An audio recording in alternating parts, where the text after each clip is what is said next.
एक घने जंगल में एक औरत जिसकी उम्र करीब 40 से 45 साल के बीच होगी, बहुत तेज भागी जा रही थी।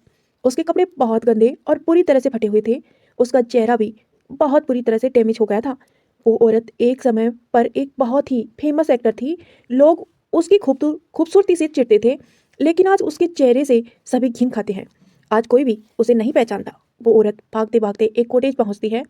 अपनी जान बचाने के लिए उसे जाकर तेजी से गेट खटखटाया। खोलो, खोलो गेट खोलो, मेरी मदद करो। वो लगातार मदद की गुहार लगा रही होती है, लेकिन किसी ने गेट नहीं खोला। उसकी आवाज़ जो आज इतनी कर्कश हो गई थी कि एक समय पर वह बहुत ही ज़्यादा स्वीट थी। उसने गेट को धक्का मारने की कोशिश की तो गेट खुल गया। उस कॉटेज में एक लैंप से रोशनी हो रही थी। हल्की सी रोशनी में वह एक खाट देख सकती थी। उस खाट पर एक आदमी बैठा हुआ था।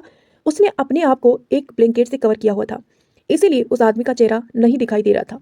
उस आदमी ने अपने हाथ में एक फ्रेम लिया हुआ था और वह उसी को देख रहा था। वह औरत अपनी कर्कश आवाज में बोलती है, मुझे बचा लीजिए प्लीज, वो लोग मुझे मारना चाहते हैं। मैं बस एक बार अपने पति और बेटे को देखना चाहती हूँ। उस आदमी ने फिर भी कुछ रिएक्ट नहीं किया तो वह औरत बोली, देखो मेरा बेटा बहुत फेमस बिजनेसमैन है। उसका नाम तो आपने कभी सुना ही होगा, जरूर सुना होगा। उसका नाम ऋषभ कपूर है। उस आदमी ने इस बार उसकी बात को सुनकर हल्का सा रिएक्ट किया। ये देखकर वो औरत आगे बोली, मेरे पति भी ना अपने टाइम में बहुत फेमस बिजनेसमैन थे, उनका नाम आदित्य कपूर है। इस बार उस आदमी ने अपना सर ऊपर उठाया और खाट से उठकर उस औरत के पास आने लगा। उनके बीच में ही अपना ब्लैंकेट उतार दिया और जब उस औरत ने उस आदमी को देखा तो उसकी अपनी आंखों पर यकीन नहीं हुआ।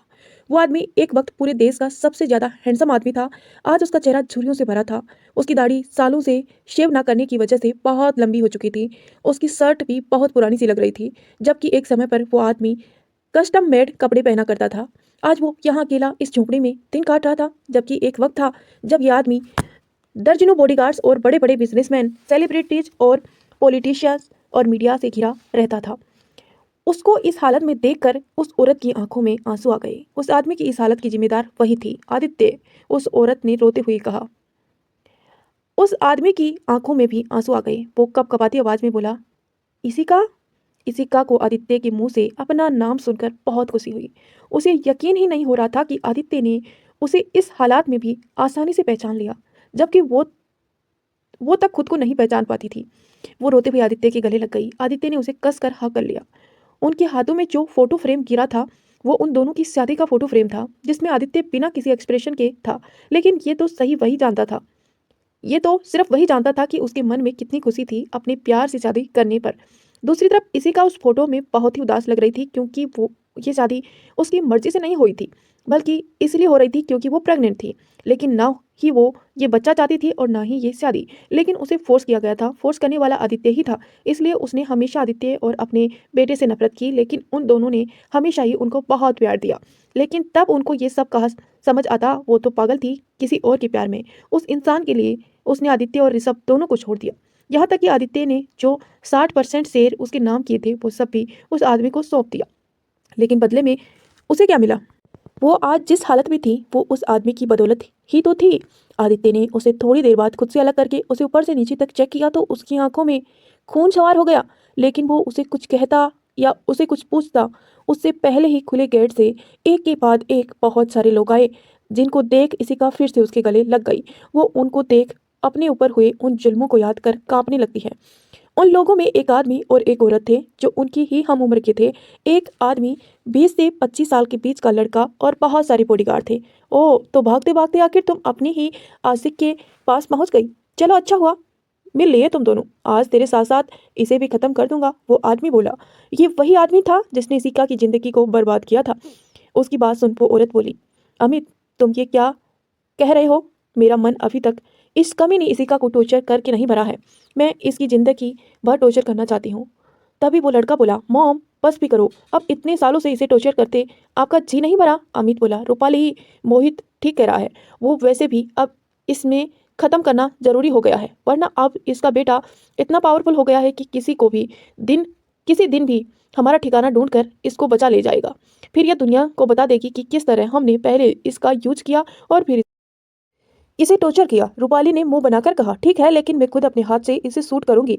इतना कहकर उसने बॉडीगार्ड से बंदूक ले ली और इसिका पर बंदूक तान कर खड़ी हो गई। जैसे उसने फायर किया, आदित्य ने इसिका को अपने पीछे करके वो गोली खुद पर ले ली। आदित्य इसिका उसका नाम जोर से लेकर चिल्लाई। रूपाली ने एक दो गोली और चलाई, लेकिन आदित्य ने उसको भी अपने ऊपर ले ली और अब वो जमीन पे गिर गया। इशिका ने उसका सर अपनी गोद में उठाकर रख लिया और रोते हुए बोली, आदित्य, आपने ऐसा क्यों किया? मर जाने देते मुझे, मेरी ही वजह से सब हुआ है। मैं बहुत बुरी हूँ, मैंने हमेशा आपके साथ बहुत गलत किया। मुझे तो आपसे माफी मांगने तक का अधिकार नहीं है, लेकिन आप मेरे लिए अपनी जान। वो फूट फूट कर रोने लगी। तभी रूपाली ने उसे भी 2 बार सूट किया और इशिका भी आदित्य के पास ही गिर पड़ी। आदित्य अपना सर अब भी उसकी गोद में ही था। वो पूरी हिम्मत करके उठा और इशिका के सर अपने पास जाकर बोला, आई एम सॉरी इसी, मैं आज तुम्हें प्रोटेक्ट नहीं कर पाया। इशिका ने कहा, ऐसा मत बोलिए, आपने तो हमेशा अपनी जिम्मेदारी पूरी की। वो तो मैं ही थी जिसने आपको हमेशा खुद से दूर किया। आपकी पत्नी होने की कोई भी जिम्मेदारी नहीं पूरी की। I am sorry. आदित्य बोला, इशिका, तुमने मुझे ऋषभ जैसा बेटा दिया और मैं तुमसे क्या चाहता? ऋषभ का नाम सुनकर इशिका के मन में गिल्ट की भावना बढ़ गई, क्योंकि उसने उसके साथ भी बहुत गलत किया था। कभी उसे अपना बेटा नहीं माना, कभी भी उसे सीधे मुंह बात तक नहीं की। तभी वहां ऋषभ अपने बहुत सारे बॉडीगार्ड्स के साथ आया और आकर सबको घेर लिया। ऋषभ भागकर अपने पेरेंट्स के पास जाकर बैठ गया और बोला, मॉम डैड, मैं आपको कुछ नहीं होने दूंगा। मैं अभी आपको हॉस्पिटल लेकर चलता हूँ। लेकिन उन दोनों ने जाने से मना कर दिया। वो दोनों एक साथ दुनिया को छोड़कर जाने वाले थे। इससे बड़ी बात और क्या हो सकती थी उनके लिए। इशिका ने ऋषभ के गाल पर अपना हाथ फिराते हुए कहा, मेरे बच्चे, अपनी माँ को माफ कर देना। और इतना कहते ही इशिका की आंखें बंद हो गई। ऋषभ उसे हिलाकर बोला, नहीं मोम, आप एक बार फिर से मुझे छोड़कर नहीं जा सकती। डैड, उठिए ना, मोम को उठाइए ना। लेकिन जब उसे आदित्य को देखा तो वो तो पहले ही मर चुका था। ऋषभ ने सर से एक ही दिन में उसके माता पिता का साया उठ गया। उसने खून भरी आंखों से अपने बॉडीगार्ड से कहा, किल ऑल ऑफ देम। तभी वहां बहुत सारी गोलियां चली और चीखों की आवाज गूंजी। और इस तरह से अंत हुआ इसकी कहानी का। लेकिन ये अंत है एक नई शुरुआत का। कौन है इसी का? क्या है इस कहानी के पीछे की असली स्टोरी? अगर ये सब आप जानना चाहते हैं तो आप मेरे साथ जुड़ जाइए और इस वीडियो को लाइक कर दीजिए। और चैनल पर नए हैं तो प्लीज़ चैनल को सब्सक्राइब करके इनके खूबसूरत सफ़र को एंजॉय कीजिए। आप सभी इस कहानी को बहुत ही दिल से फील कर पाएंगे। इशिका की आंखें जब खुली तो उसकी आंखों के सामने सब कुछ एकदम सफेद सा था। उसे लगा शायद वो स्वर्ग में है, लेकिन उसने तो जिंदगी में कोई भी अच्छा काम नहीं किया। हमेशा अपनी फिक्र करने वाले के साथ बुरा व्यवहार किया, अपने पति और अपने बेटे से हमेशा नफरत की। फिर उसे स्वर्ग में कैसे जगह मिली? उसने आसपास नजर घुमाकर देखा तो समझ आया कि वह एक कमरे में थी और ये एक हॉस्पिटल रूम था। इसका मतलब वो मरी नहीं। क्या ऋषभ ने उसे अस्पताल पहुंचा दिया था? लेकिन उसे कोई दर्द तो हो ही नहीं रहा था। गोली उसे तो गोली लगी थी, तो फिर उसे कोई दर्द क्यों नहीं हो रहा था? क्या डॉक्टर ने उसे एनालिसिस दिया था, लेकिन उसे अपनी बॉडी की मूवमेंट तो फील हो ही रही थी। इसी का अपने ख्वाबों में उलझी ही थी कि उसे किसी लड़की की आवाज़ सुनाई दी, अरे आपको होश आ गया मिसेस कपूर। उसके मुंह से अपने लिए मिसेस कपूर सुन इशिका की आंखें भर आई। आज न जाने कितने सालों बाद उसे किसी ने मिसेस कपूर कहकर बुलाया था। उसे साइड में देखा तो वो एक यंग नर्स थी। उसने कहा, मैं अभी डॉक्टर को इन्फॉर्म करती हूँ। इतना कहकर वो नर्स वहां से चली गई। इशिका वहीं बैठी ये सोचने लगी कि क्या आदित्य भी उसकी तरफ बच गया होगा या फिर वो नहीं। आदित्य के बिना वो खुद भी जिंदा नहीं रहना चाहती थी। बस वो एक बार अपने बेटे ऋषभ से मिलना चाहती थी और आदित्य के बारे में जानना चाहती थी। इसलिए वो अपने बेड से नीचे उतरी और बिना किसी डिस्कॉम्फर्ट के वहां से जाने को हुई तो उसकी नज़र वहां से गुजरते वक्त एक मिरर पर पड़ी। जब उसमें उसने अपना हल्का सा अश्क देखा तो उसे कुछ अजीब लगा। उसने रुककर वापस मिरर में जाकर अपने अक्स को देखा तो उसे अपनी आंखों पर यकीन ही नहीं हुआ।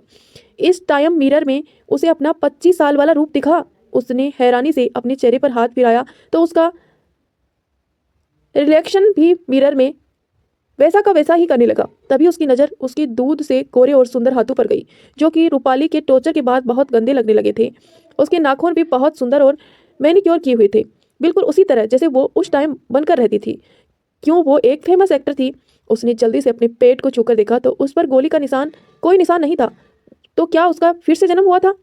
उसने बहुत ही नॉन वेल्स और रीबर्थ की कहानी पढ़ी थी, लेकिन उसे कभी सोचा नहीं था कि ऐसा उसके खुद के साथ भी होगा। इसीलिए उसने कैलेंडर देखा तो उसका शक दूर हो गया। सच में उसका रीबर्थ हुआ था, वो भी इस टाइम में जब वो आदित्य और ऋषभ के साथ ही थी। उन दोनों के बारे में सोचकर उसकी आंखों में आंसू आ गए। अगर भगवान ने उसे एक मौका दिया ही है तो वो उसका अच्छे से फायदा उठाएगी और इस बार अपने पति और बेटे को बहुत प्यार देगी। तभी डॉक्टर आए और उसका चेक करने लगे। चेक करके उसने कहा, आप एकदम ठीक है मिसेस कपूर, बस क्लोरोफॉर्म सूंघने की वजह से बेहोश हो गई थी। डॉक्टर की बात सुन इशिका को याद आया कि ये वो टाइम है जब वो एक फिल्म की शूटिंग के दौरान अपने को स्टार्स और क्रू के साथ डिनर के लिए एक 7 स्टार होटल गई थी, और जब वो वॉशरूम गई थी तो किसी ने उसे क्लोरोफॉर्म सुगा दिया था। जब वो बेहोश हो गई थी तब वो आदमी उसे एक रूम में लेकर गया और उसके साथ जबरदस्ती करने की कोशिश करने लगा, लेकिन आदित्य ने टाइम पर आकर उसे बचा लिया था क्योंकि उसके एक बॉडीगार्ड ने उसे देख लिया था। आदित्य वहाँ एक क्लाइंट के साथ डिनर के सिलसिले में आया हुआ था, लेकिन वो बेहोश थी इसीलिए उसे इस बारे में कुछ भी नहीं पता चला। अमित भी उसकी मूवी के रोल कर रहा था, इसीलिए उसने आदित्य को फॉलो किया और होटल आ गया। आदित्य कोई क्रेडिट नहीं लेना चाहता था और उसको पता था कि अगर वो इशिका के सामने गया तो इशिका हमेशा की तरह गुस्से में आ जाएगी और उसे इग्नोर करके करेगी, इसीलिए वो उसके सामने नहीं आया। लेकिन अमित आया और आदित्य का क्रेडिट चुरा लिया। लेकिन ये बात उसको तब पता चली जब उसको टॉर्चर करते वक्त रूपाली ने यह बात खुद कबूल ली थी। असल में वह आदमी भी रूपाली का अरेंज किया हुआ ही था। डॉक्टर उसको चेक करके थोड़ी देर रेस्ट करके बोलने का चली गई। उसके जाते ही अमित अंदर आया। उसको देख इशिका का खून खोल उठा और उसकी मुट्ठी कस गई। उसने अपनी नजरें फिरा ली, वो कुछ कर बैठेगी। अमित की गलती की सजा वह उसको धीरे धीरे बर्दाश्त करके देगी।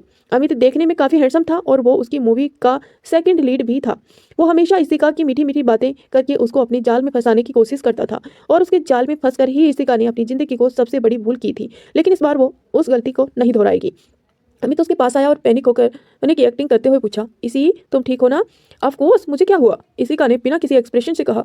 अमित को उसका बिहेव कुछ अलग लगा। वो छोटी छोटी बात पर रोने लगती थी और उसे सिंपैथी पाने की कोशिश करती थी, लेकिन आज जब उसके पास इतना अच्छा मौका है तो वो इस मौके का फायदा क्यों नहीं उठा रही है? वो बोली, इशिका तुम्हें पता नहीं है कि मैं कितना डर गया था तुम्हें उस हालत में देखकर। मैं उस गुंडे को तुम्हारा फायदा उठाते देख उसकी जान ले लेने चाहता था, लेकिन वो भाग निकला, तुमने उसे भगा दिया। इशिका ने मन में सोचा। जब आदित्य उसको पीट करके इशिका के हॉस्पिटल लेकर जा रहा था तो अमित ने उस गुंडे को भगाने में उसकी मदद की थी, क्योंकि रूपाली ने उसको बता दिया था कि वह गुंडा उसके लिए काम कर रहा था। इशिका उसका मजाक उड़ाते हुए बोली, कितने लूजर हो तुम। एक तो आदित्य ने उसको पीट कर मेरी जान बचाई, लेकिन तुम एक पीटे हुए गुंडे को भी नहीं संभाल पाए। इशिका की बात सुन वो पैनिक हो गया। उसने सोचा कि इशिका को कैसे पता चला कि उसको बचाने वाला आदित्य था, वो नहीं। अमित बोला, तुम तो बेहोश थी, फिर तुमको कैसे पता चला कि वहाँ क्या हुआ? उसने थोड़ा घुमाकर अपना सवाल किया।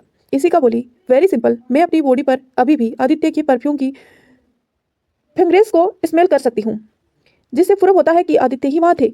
इसका मतलब उन्होंने मुझे केयर किया, और ऐसा तो हो ही नहीं सकता कि उनके होते हुए किसी ने मुझे छूने की कोशिश की और उन्होंने उनको यूं ही छोड़ दिया हो, और उसे इंसान को बचकर भगान देने का तो सवाल ही नहीं पैदा होता। जरूर उन्होंने मुझे बचाया होगा और तुम्हारी जिम्मेदारी पर उस गुंडे को छोड़कर आए होंगे, और वह गुंडा तुम्हारे हाथ से बचकर निकला होगा। I am right? अमित को तो उसकी बातों पर यकीन ही नहीं हुआ। ये लड़की तो बहुत बड़ी बेवकूफ़ थी, तभी तो वो और रूपाली मिलकर आसानी से उसको बेवकूफ़ बना देते थे। लेकिन आज इतना इसने इतना दिमाग कहाँ से लगा लिया? और तो और वो आदित्य की तारीफ भी कर रही थी। आखिर हो क्या रहा था? वह कुछ और कहता कि इससे पहले इशिका बोली, देखो प्लीज मुझे रेस्ट करना है, इसलिए तुम जा सकते हो। एंड बाय द वे, जाते वक्त प्लीज आदित्य को इन्फॉर्म कर देना कि मैं उसे मिलना चाहती हूँ। अमित को उसकी बात सुन बहुत गुस्सा आया कि वो उसे वहां से भगाने की कोशिश कर रही थी, लेकिन साथ ही हैरानी हुई कि वो खुद से आदित्य से मिलना चाहती थी।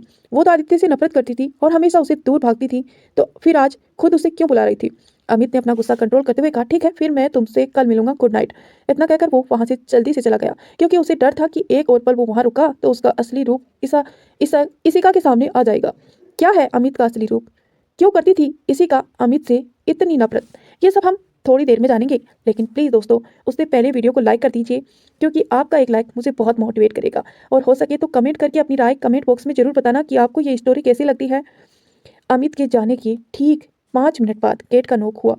इशिका ने गेट की तरफ देखा तो ये वही आदमी था जिसे देखने के लिए वो कब से बेचैन थी। आदित्य इस टाइम 31 साल का था।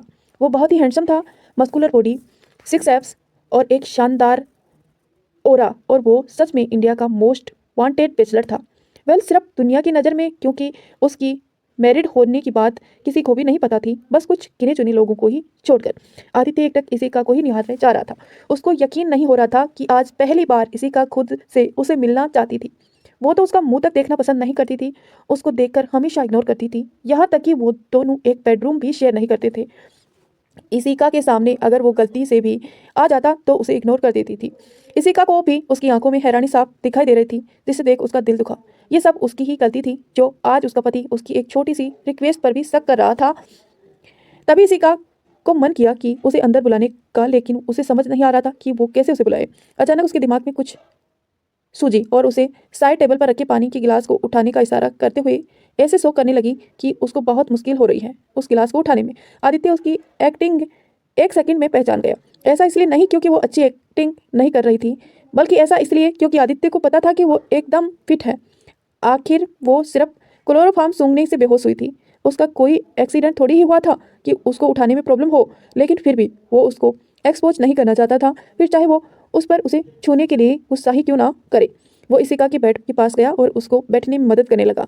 उसकी चुहन महसूस कर इशिका की आंखें बंद हो गई। आदित्य ने फिर उसको पानी का गिलास उठाकर दिया और इशिका ने वो उसे लेकर पी ली। आदित्य उसे गुस्सा होने का इंतजार करने लगा, लेकिन उसकी सोच के उल्टे इशिका एकदम शांत थी। उसको बहुत हैरानी हुई ये देखकर, लेकिन उस अपने आप को नॉर्मल दिखाता हुआ एक सीरियस आवाज में उसे पूछा, तुमने मुझे बुलाया? इशिका ने कुछ नहीं कहा और बस उसका हाथ पकड़ लिया, जिसे आदित्य शॉक्ड हो गया। वो तो उसके टच से नफरत करती थी, तो फिर आज कैसे खुद उसका हाथ पकड़ सकती है? आदित्य, मुझे घर जाना है, इशिका ने बहुत मासूमियत से कहा। आदित्य को तो एकदम 440 वोट का झटका लगा। उसने आज पहली बार उसको उसके नाम से पुकारा था, वरना वो हमेशा ही उसे मिस्टर कपूर ही कहती थी। वो सोच में पड़ गया कि आखिर आज इस लड़की को क्या हो गया था। उसको अपनी सोच में गुम देख इशिका ने उसके हाथों को हिलाया और उस पर जोर देते हुए बोली, आदित्य, आप सुन क्यों नहीं रहे हैं? मुझे घर लेकर चलिए ना। आर यू श्योर कि तुम मेरे साथ घर वापस जाना चाहती हो? तुम तो मुझे एक पल भी अपने साथ बर्दाश्त नहीं कर सकती, फिर मेरे साथ 1 घंटे से ऊपर का सफर कैसे तय करोगी? आदित्य ने एक सख्त आवाज में पूछा। वो हमेशा की तरह उसकी रूखेपन को बाद में झेलना नहीं चाहता था, इसीलिए उसकी बात सुनी। आप मुझसे ऐसे क्यों पूछ रहे हैं? जब आप मुझे अपनी बाहों में थामे यहाँ हॉस्पिटल तक लाए थे, तब क्या आपने मुझे पूछा था जो अब पूछ रहे हैं? बिल्कुल अपनी मर्जी के मालिक हैं आप, हमेशा अपनी मन की ही करते हैं। ऐसा कहकर उसने मुंह से कुड़कर फेर लिया। आदित्य को उसका बचपना देखकर हंसी आ रही थी। आज कितने सालों बाद इशिका ने उसे ऐसे बात की थी। ऐसे बात तो वो उसे सिर्फ बचपन में ही किया करती थी, लेकिन जब वो अमेरिका से पढ़कर पूरी वापस लौटी तो सब कुछ बदल चुका था। उसकी बचपन वाली इशिका बिल्कुल बदल गई थी। वो अब आदि आदि पुकारते हुए उसके पीछे भागती नहीं थी, बल्कि मिस्टर कपूर कहकर उसे दूर भगाती थी।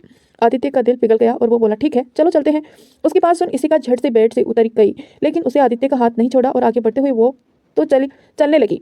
आदित्य घर जाने को उसके एक्स उसके एक्सपेक्टेशन को देखकर हैरान था, क्योंकि ये वही थी जो अधिकतर शूटिंग के बहाने घर से बाहर रहती थी। महीनों भर के लिए तो चल जाया करती थी और कहती थी कि वो घर जेल जैसा लगता है, घुटन होती है उसे उस घर में।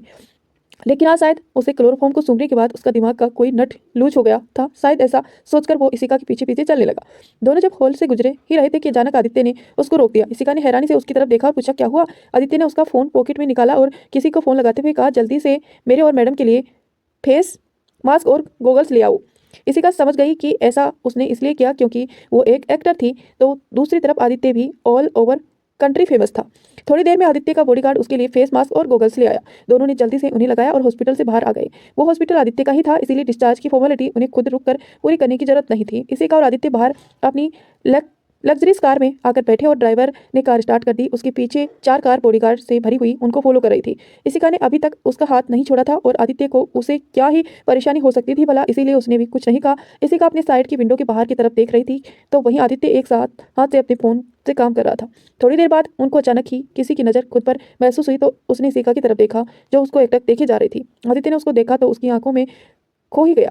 आज पहली बार इशिका की आंखों में उसको खुद के लिए नफरत की जगह कोई और इमोशन दिखाई दे रहे थे, लेकिन वो उस इमोशन को जानकर भी अनजान बन रहा था, क्योंकि वो नहीं चाहता था कि वो उसे कुछ ऐसे उम्मीद कर बैठे जिसे टूटने के पर बाद में उसको ही तकलीफ हो। इशिका भले ही अभी उससे ऐसा बिहेव कर रही है, पर क्या पता घर जाते ही वो वापस पहले की तरह चिड़चिड़ी हो जाए। आदित्य ने अपनी नज़र फिरा ली तो इशिका को हर्ट फील हुआ। उसको आज जाकर समझ आया कि आदित्य को कैसा महसूस होता होगा जब वो भी उसको इग्नोर करती थी। Aditya, I am sorry, Ishika ने बहुत धीमी आवाज में कहा, मगर फिर भी आदित्य ने सुन लिया सब कुछ सुन लिया। उसने हैरानी से इशिका की तरफ देखा तो अपना सर झुकाए बोल रही थी, मैं जानती हूँ कि मैं बहुत बुरी हूँ। आज तक मैंने तुम्हारे साथ बहुत गलत किया, लेकिन हो सके तो मुझे माफ़ कर देना। मैंने आज तक जो कुछ भी किया उसके लिए मुझे दिल से पछतावा है। मैं ये नहीं कह सकती कि आप मुझे अभी माफ़ कर दो, मैं बस ये चाहती हूँ कि आप मुझे एक मौका दीजिए सुधरने का। उसके बाद अगर आपको लगे कि आप मुझे माफ़ कर सकते हैं तो आप मुझे माफ़ करना, और अगर आप मुझे माफ़ नहीं करेंगे तो भी कोई बात नहीं। मैं समझ जाऊंगी कि मैंने गलतियाँ ही इतनी की है कि उनकी कोई माफ़ी नहीं है, लेकिन प्लीज़ मुझे एक मौका दीजिए सुधरने का। आदित्य उसको देख किसी सोच में पड़ गया। क्या आदित्य देगा एक मौका इशिका को?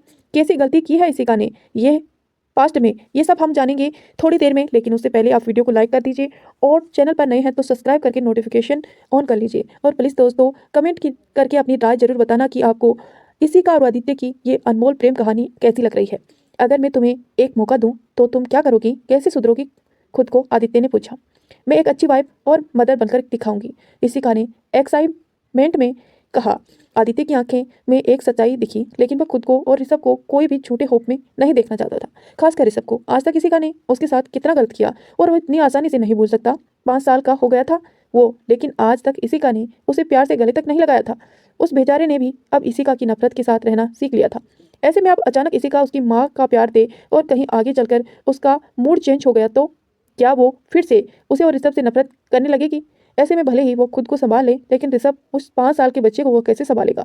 इसलिए आदित्य ने अपना काम कंटिन्यू करते हुए बिना इशिका की तरफ देखते हुए कहा, तुम्हें जो करना है करो, बस ऋषभ को हर्ट मत करना, वरना मैं तुम्हें कभी माफ नहीं करूंगा।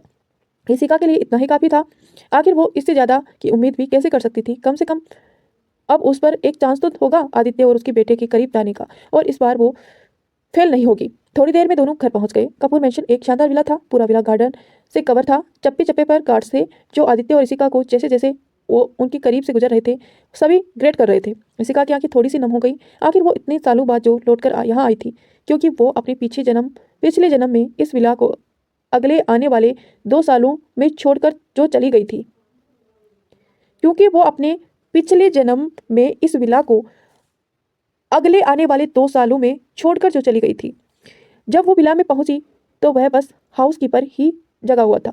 वो एक 60 साल का बूढ़ा आदमी था जो कि आदित्य के बचपन से ही इस घर में था। आदित्य के पेरेंट्स का एक एक्सीडेंट में डेथ हो गई थी और वो अपनी फैमिली का इकलौता मेंबर था। उसके बाद इशिका ने उससे शादी हुई और ऋषभ भी उनकी जिंदगी में आया। अब ये दोनों ही उसका परिवार था। हाउसकीपर की भी तो बहुत रिस्पेक्ट करता था। आदित्य उनको काका कहता था, लेकिन इशिका उन्हें मिस्टर हाउस कीपर ही कहती थी, क्योंकि वो यहाँ सबसे नफरत करती थी। लेकिन आदित्य ने उसे काका की बेइज्जती करने से मना किया था। काका उन दोनों को एक साथ वापस आते हुए देख हैरान रह गया। इशिका की आदित्य के लिए नफरत सब जानते थे। आदित्य बेटा, इशिका मैडम आप घर वापस आ गए। उनके उसके ऐसे डिफरेंट टाइटल को सुनकर इशिका को याद आया कि उसने काका को कहा था कि उसको मैडम कहकर बुलाए, ना कि बेटी कहकर। वो उसको एक सर्वेंट से ज़्यादा कुछ नहीं समझती थी। उसको अपनी बेरुखी याद करके खुद पर बहुत गुस्सा आया कि वो कैसे आदित्य के काका के साथ इतना बुरा बिहेव कर सकती थी। इशिका बोली, काका मुझे आपसे आज तक आपके साथ की गई सभी बदतमीजियों के लिए माफ़ कर दीजिएगा। उसकी बात सुनकर आदित्य और काका दोनों ही सोक्ड थे। आदित्य ने मन में सोचा कि न जाने आने वाले टाइम में ये लड़की उसको और कितने सोक्ड देगी।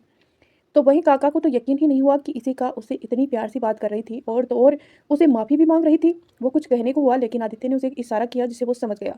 वो मुस्कुराकर बोला, मैडम वैसे तो आपको माफ़ी मांगने की ज़रूरत नहीं है, लेकिन आप फिर भी मांग ही रही है तो ठीक है, मैं आपको माफ़ कर देता हूँ। थैंक यू सो मच काका। वैसे अगर आपने मुझे दिल से माफ़ कर दिया है तो आप मुझे मैडम ना बुलाइए, इसी का बेटा ही बुलाना, क्योंकि आप उम्र में मुझसे बड़े हैं। इसी का बोली, उसको तो उसका तो था इशिका बोली, उसको तो था कि काका ने ये सब आदित्य के इशारे पर कहा, लेकिन वो इस मौके का फ़ायदा उठाते बिना कैसे रह जाती। बाद में वो अपने एक्शन से सबकी उसके बारे में थिंकिंग चेंज कर देने वाली थी। उसके बाद आदित्य ने बोला, रात बहुत हो चुकी है, जाकर सो जाओ। काका आप मेरी स्टडी में आना, कुछ काम है आपसे। इतना कहकर वो चला गया। काका भी उसके पीछे पीछे चले गए। इशिका भी उसके रूम में चली गई, लेकिन बीच रास्ते में ऋषभ का रूम था तो उसका बहुत मन किया ऋषभ को देखने का। वो चुपके से गेट ओपन करती है। रूम में काफ़ी अंधेरा था। इशिका ने अपने फ़ोन की टॉर्च ऑन की और ऋषभ के बेड के पास पहुंच गई और उसने साइड रखे टेबल लैंप की स्विच ऑन किया तो रूम में हल्की सी रोशनी छा गई। ऋषभ अपने बेड पर बड़े आराम से सो रहा था। उसका ब्लैंकेट उसके ऊपर से थोड़ा सा हट गया था, जो कि उसकी करवट बदलते वक्त हुआ था। इशिका उसकी फेस की तरफ वाली साइड बैठ गई और उसकी आंखों में आंसू गिरने लगे। ये मासूम एंजल उसका अपना बेटा था। ऋषभ अपने दोनों पेरेंट का अच्छा खासा मिक्सर था, इसीलिए वो भी बहुत हैंडसम बेबी था। इशिका ने जब उसके फेस को छूने के लिए अपना हाथ आगे बढ़ाया तो उसके हाथ बहुत जोर से कांपने लगे। उसे डर लग रहा था कि अगर उसे ऋषभ को छुआ तो कहीं वो बेरुखी से उसका हाथ झटक ना दे, जैसे वो पिछले जन्म में आदित्य और उसके साथ करती थी। लेकिन ऐसा कुछ नहीं हुआ। ऋषभ चुपचाप सोता रहा। ऋषिका की हिम्मत बढ़ गई और वो हल्के से उसके फेस को बहुत प्यार से सहलाने लगी। ऋषिका फिर नहीं उठी तो उसे उसके फोरहेड पर एक किस किया। ऋषिका ऋषभ बहुत गहरी नींद में था। ऋषिका को इतने से चैन नहीं मिला तो उसको उसके पूरे फेस पर बालों पर हाथ फेर कर किस करने लगी। अब उसके आंसू थमने का नाम ही नहीं ले रहे थे। वो रोते हुए बोली, मेरा बच्चा, मेरा ऋषभ कितना हर्ट किया ना मम्मा ने आपको। आपकी मम्मा बहुत बुरी है, बहुत बहुत ज़्यादा बुरी है। आई एम सॉरी बेटा, लेकिन अब आपको और हर्ट नहीं करूंगी। आपको बहुत प्यार करूंगी। जितने गम उस जिंदगी में दिए ना, उसको कई गुना ज़्यादा खुशी दूंगी आपको, श्योर। इतना कहकर वो फिर से रोते हुए उसे प्यार से सहलाने लगी। उसे अच्छे से ब्लैंकेट में कवर करती है और वह वहीं उसके सिराने बैठकर उसको प्यार से निहारने लगती है। दूसरी तरफ स्टडी में काका और आदित्य एक काउच पर बैठे थे। आदित्य ने उसको इशिका की माफ़ी वाली सारी कहानी बता दी। तो अब आप क्या करेंगे आदि बेटा? क्या आपको उन पर यकीन है? काका ने पूछा। नहीं, फिलहाल तो नहीं है, लेकिन काका मैं चाहता हूँ उसे एक चांस दें, क्योंकि मैं चाहता हूँ कि कुछ पल के लिए ही सही लेकिन ऋषभ को उसकी माँ का प्यार मिल जाएगा, आदित्य ने कहा। लेकिन बेटा अगर वो फिर से बदल गई तो? काका ने पूछा। तो ये झटका ऋषभ को इतना स्ट्रॉन्ग बना देगा कि वो जिंदगी में फिर कभी किसी के आगे प्यार की भीख नहीं मांगेगा। वो सीख जाएगा कि जब उसकी खुद की माँ उसके धोखा कर सकती है तो दुनिया में कोई भी कर सकता है, आदित्य ने बहुत सीरियस होकर कहा। वो जानता था कि बहुत बड़ा रिस्क ले रहा था, लेकिन वो ये रिस्क लेना चाहता था ऋषभ के लिए। आदित्य जब काका से बात करके अपने रूम की तरफ जा रहा था तो उसे एक बार ऋषभ के रूम में जाकर उसको देखने की सोची, लेकिन जब उसे अंदर का नजारा देखा तो उसका दिल पिघल गया। इसी का ऋषभ की सिराने बैठे हुई ही सो रही थी। आज पहली बार उन दोनों माँ बेटे को एक साथ इस तरह देखा। जब ऋषभ होने वाला था तो उसको लगता था कि अपने बच्चे को गोद में लेकर शायद इसी का बदल जाएगी, और ऐसे सेकंड हमेशा उसे सपनों में आते थे। लेकिन ऐसा कुछ नहीं हुआ, तो उसके सपने आने भी बंद हो गए। लेकिन आज इस सीन को देखकर उसका वो सपना पूरा हो गया। आदित्य बेड के पास गया और जाकर इशिका को कंफर्टेबल लिटा दिया और दोनों को अच्छे से ब्लैंकेट में कवर कर दिया। इशिका और ऋषभ के सोने की आदत बिल्कुल एक सी थी, दोनों घोड़े बेचकर सोते थे, और ये बात आदित्य अच्छे से जानता था। इशिका के सोने के बाद ही वो उसको टच करने की हिम्मत कर पाता था, लेकिन उसने उसकी फोरहेड पर किस करने से ज़्यादा कभी कुछ नहीं किया था, और आज भी उसने ऐसा ही किया। उससे पहले इशिका फोरहेड पर किस किया और फिर ऋषभ के फोरहेड पर। फिर वो खुद थोड़ा देर बैठा था, उसको निहारता रहा। आज उसको पहली बार ये फैमिली वाली फीलिंग महसूस हुई थी। वो इस मोमेंट को जी भर एंजॉय करना चाहता था। आदित्य को क्या पता था कि आने वाले वक्त में ये फीलिंग उसको भरपूर महसूस होने वाली है, क्योंकि इसी का अच्छी वाइफ और मदर बनेगी, या इसी का फिर से पहले की तरह रूड हो जाएगी। ये सब जानेंगे हम नेक्स्ट पार्ट में, लेकिन उसके लिए आप हमारे चैनल के साथ बने रहिए। वीडियो को लाइक करें और चैनल पर नए हैं तो चैनल को सब्सक्राइब करके नोटिफिकेशन ऑन करें, ताकि जब भी मैं वीडियो डालूँ आपको तुरंत नोटिफिकेशन मिले। धन्यवाद दोस्तों, कहानी को इतना प्यार और सपोर्ट देने के लिए। मिलते हैं नेक्स्ट पार्ट में। Enjoy it.